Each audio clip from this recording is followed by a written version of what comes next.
Caríssimos irmãos e irmãs, hoje, sendo o dia de Santo Inácio de Loyola, eu gostaria de fazer uma correlação entre a vida de Jeremias e a vida de Santo Inácio. Nós estamos aqui no capítulo 15 do profeta Jeremias. O contexto é o seguinte: Jeremias está frustrado porque o povo não se converte. Deus lhe permite muito sofrimento, porque o profeta está sofrendo. Deus já disse que a nação será destruída e o povo será levado para o cativeiro, porque era necessário. Não obstante as súplicas do profeta, o castigo viria. Viria porque era necessário para a conversão do povo, mas percebe que o profeta ainda não estava convencido disso. E ele estava brigando com Deus. Ele estava recalcitrando contra o aguilhão. Ele estava dando murro em ponta de faca. Ele estava resistindo à vontade de Deus na vida dele. Não muito diferente que às vezes, infelizmente, acontece na nossa vida, né? Não temos a santidade de Jeremias, mas temos a sua obstinada vontade contrária à vontade de Deus. Pois bem, assim estava Jeremias. Acrescente-se a isso, Deus havia anunciado que até os familiares e os amigos de Jeremias o abandonariam. Por quê? Porque não iriam aceitar a sua mensagem. Porque Jeremias foi obediente. Deus mandou dizer que o povo seria levado ao cativeiro, que a nação seria destruída. Jeremias disse, não obstante, ele quisesse o contrário, ele quisesse algo diferente. Mas Jeremias foi obediente.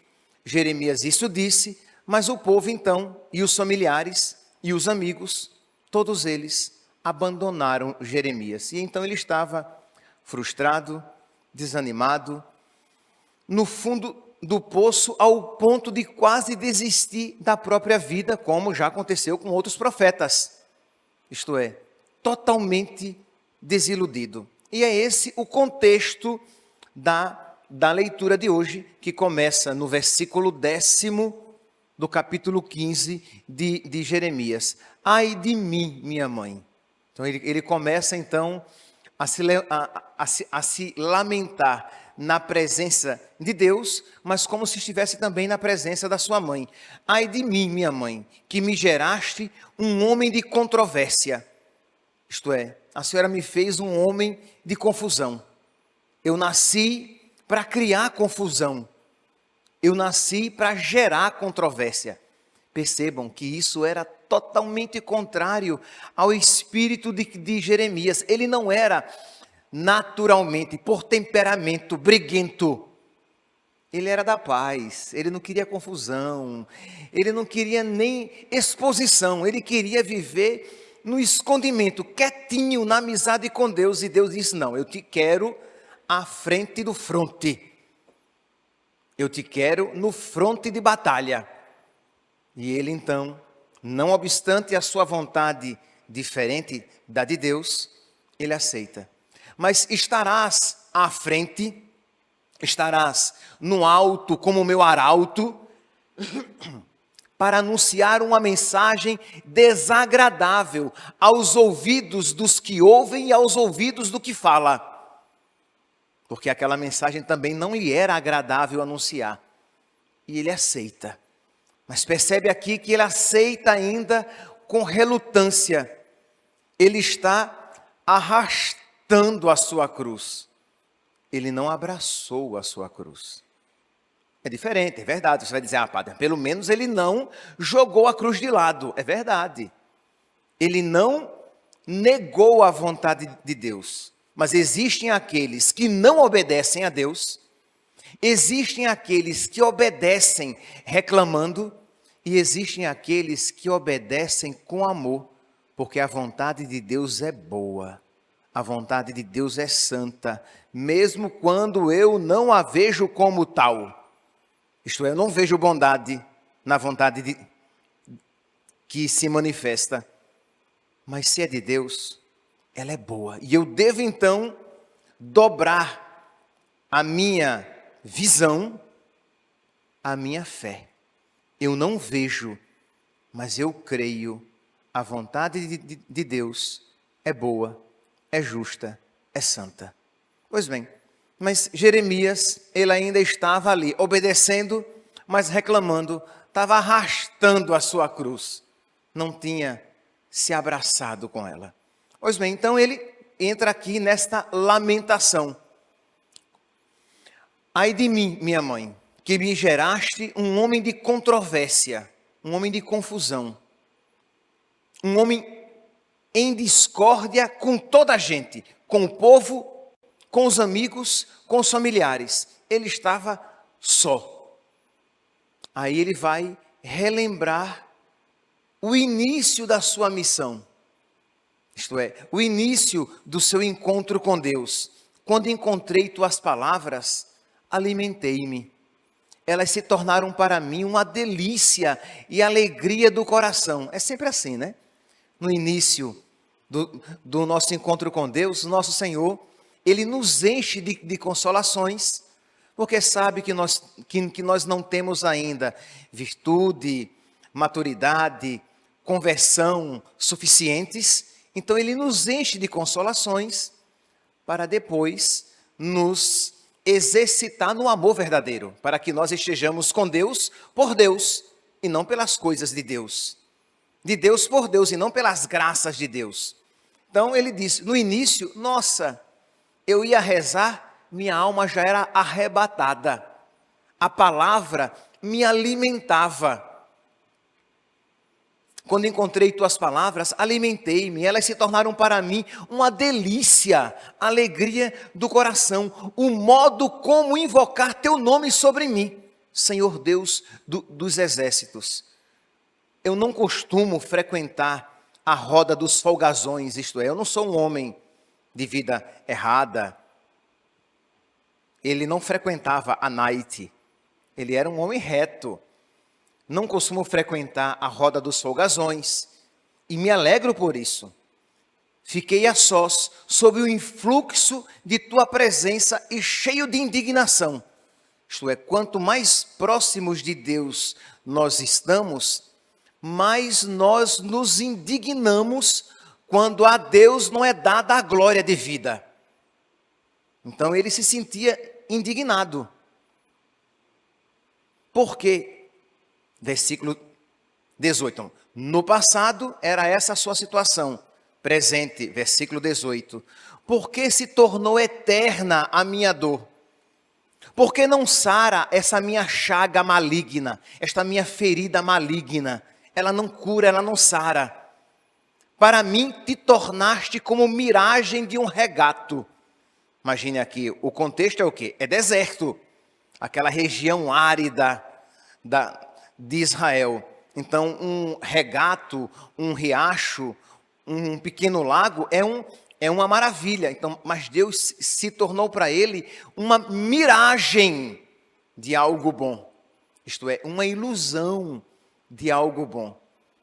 Ele estava aqui no profundo sofrimento. Então, Deus, eu não encontro mais. Parece uma ilusão de uma coisa boa, mas uma ilusão. Para mim, te tornaste como miragem de um regato, como visão de águas ilusórias. Aí ele vai me saciar, ilusão.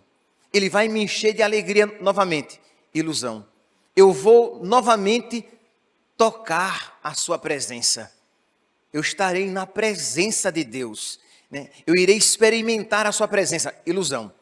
Nada disso mais ele experimentava, muito pelo contrário. Ele só experimentava tristeza, vazio, inimizade, perseguição e chacota. Porque as pessoas também faziam chacota com ele, do profeta que só profetizava desgraça. Ah, lá vem aquele desgraçado, que só profetiza desgraça. Vai nada acontecer? Imagine, nós aqui com o templo na cidade, se algo de mal vai nos acontecer. Ele não sabe de nada, esse desequilibrado. E isso diziam os amigos, os familiares, e o povo. E ele sozinho, com a certeza de que Deus aquilo lhe mandava dizer. E ele então, fiel, mas desgostoso da vontade de Deus, isso ele fazia. Pois bem, Deus então, versículo 19, Deus diz: ainda assim, isto diz-me o Senhor. Ele fala, o Senhor falou-me: se te converteres, converterei o teu coração. Isto é, se Jeremias se converter, Deus realizará, né? Se Jeremias, sempre com auxílio da graça, mas se ele cooperar com a graça de Deus nele será vitoriosa, a graça de Deus vai completar a obra começada e ele vai voltar a se alegrar com a vontade de Deus, mesmo que humanamente isso não lhe fosse possível.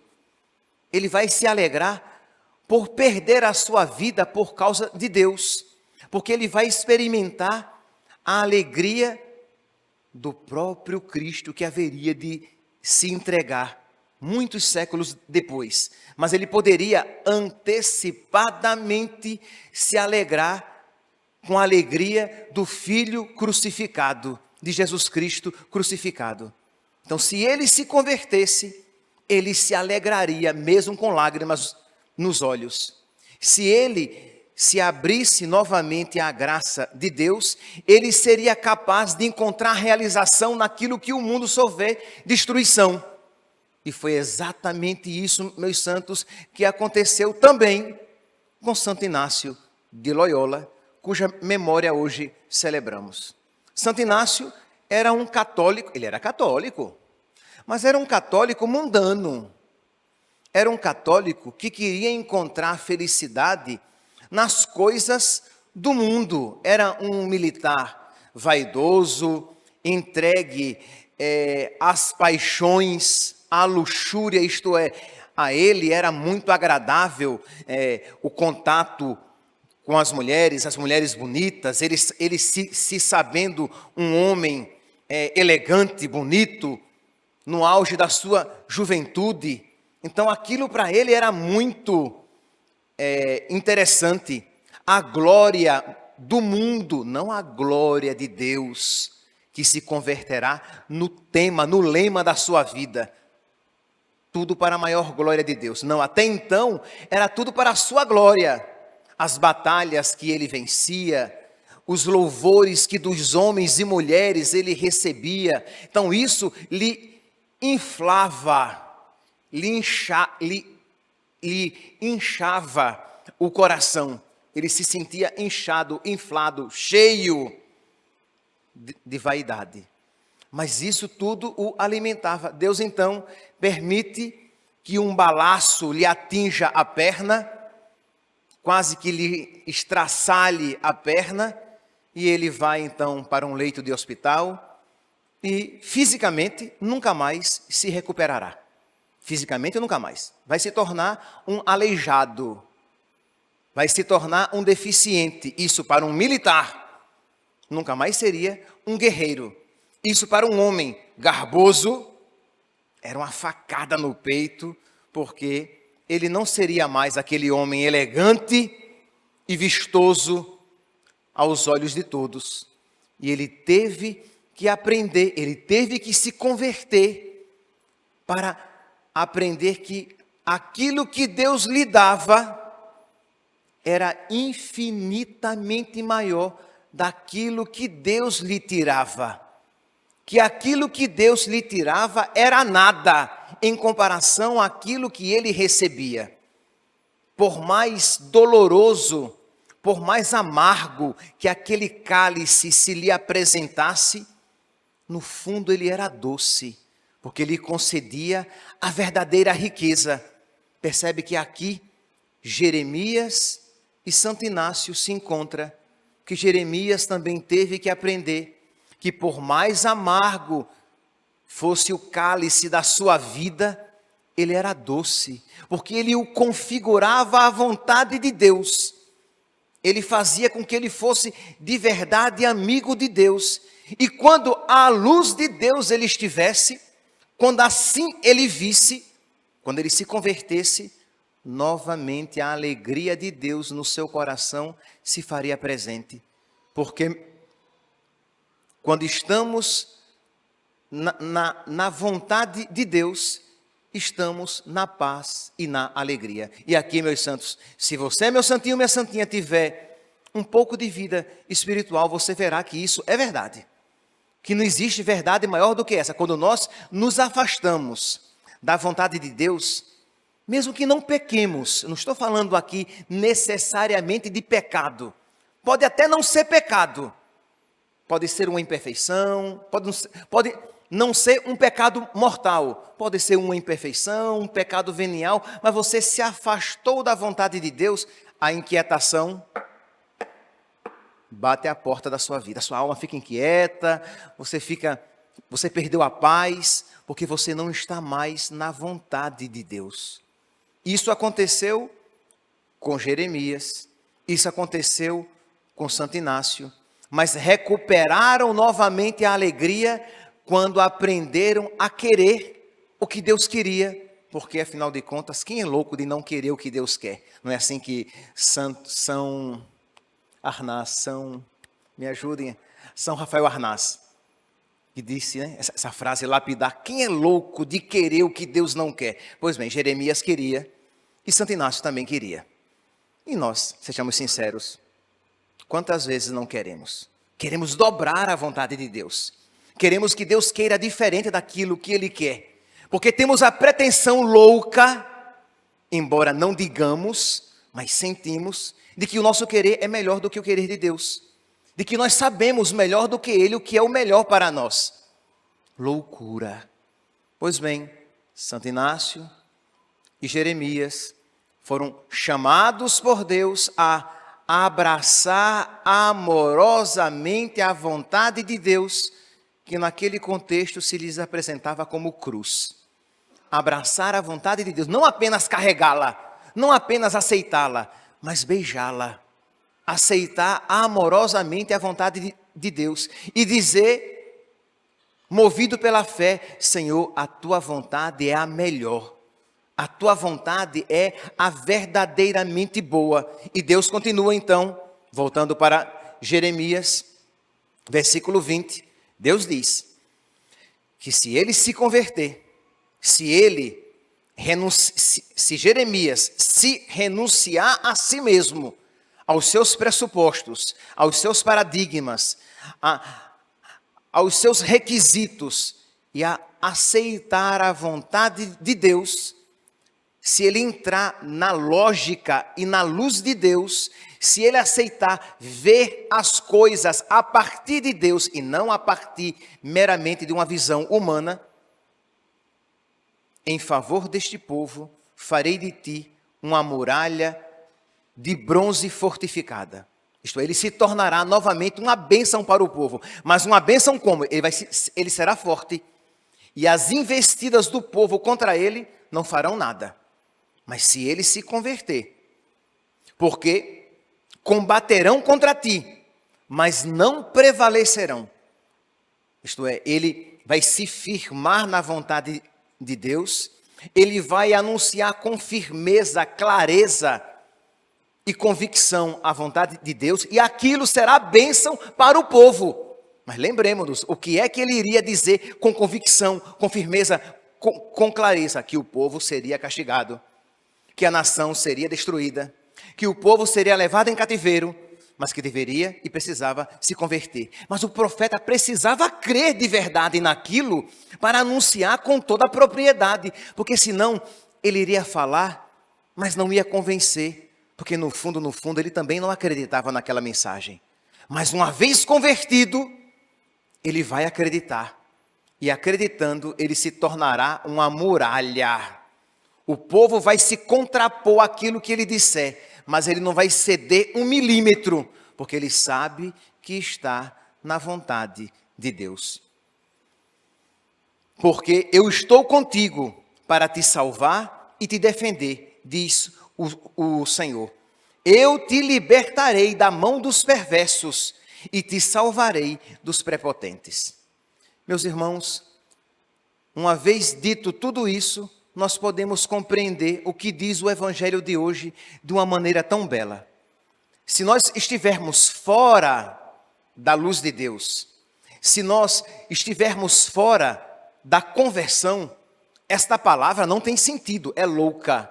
Mas se nós estivermos na conversão, na amizade com Deus, na confiança, na luz de Deus, nós iremos compreender que vale tudo vender para comprar aquela pérola, que humanamente não tem lógica. Como é que um colecionador de pérolas, porque ele encontra uma, ele vende tudo que tem, ele não vai ter mais nada nem para administrar aquilo que ele comprou? Não tem lógica. Mas o que é aquela pérola? Aquela pérola é o reino de Deus, é o próprio Deus. Então, para alcançar Deus, vale a pena perder tudo. O que Jeremias perdeu para possuir esta pérola? Ele perdeu a paz humana. Ele se tornou chacota. Ele perdeu os amigos. Ele perdeu os familiares. E ele perderá até mesmo a própria vida. Mas, se é verdade a palavra de Deus, ele não perdeu nada. Ele ganhou tudo. Porque tudo neste mundo, comparado ao que Deus nos oferece, é nada. Mas para isso, meus santos, se nós não estivermos na luz de Deus, isso que eu disse é loucura, é bobagem, é balela, é história da carochinha, é algo bonito de se dizer, mas que ninguém vive. Mas se você estiver na luz de Deus, você compreenderá que isso é verdade. Se vos possuo, nossa, nada mais me atrai neste mundo. Quem a Deus tem, nada falta, só Deus basta. Então Jeremias, quando se converte, ele tem Deus e ele estará disposto a perder tudo por causa de Deus. Santo Inácio, quando se converte, ele tem Deus, então ele estará disposto a perder a glória humana, a aceitar, porque de fato ele já havia perdido, mas não estava aceitando, aceitar que ele não será mais o homem garboso, que ele não terá mais a glória humana, que ele não terá mais a saúde e a beleza de então, que ele não terá mais a riqueza que até então ele possuía, porque agora ele se sentia chamado a uma entrega maior. Mas ele sabia, por experiência, por ensinamento do Espírito que nele habita, que quem a Deus tem, tem tudo. Quem a Deus tem, nada falta. Só Deus basta, só Deus é suficiente. Então ele não apenas aceita a vontade de Deus, ele beija a vontade de Deus. Ele abraça a vontade de Deus. Ele aceita amorosamente a vontade de Deus. Isso aconteceu com Jeremias. Isso aconteceu com Santo Inácio. Isso precisa acontecer com todos nós.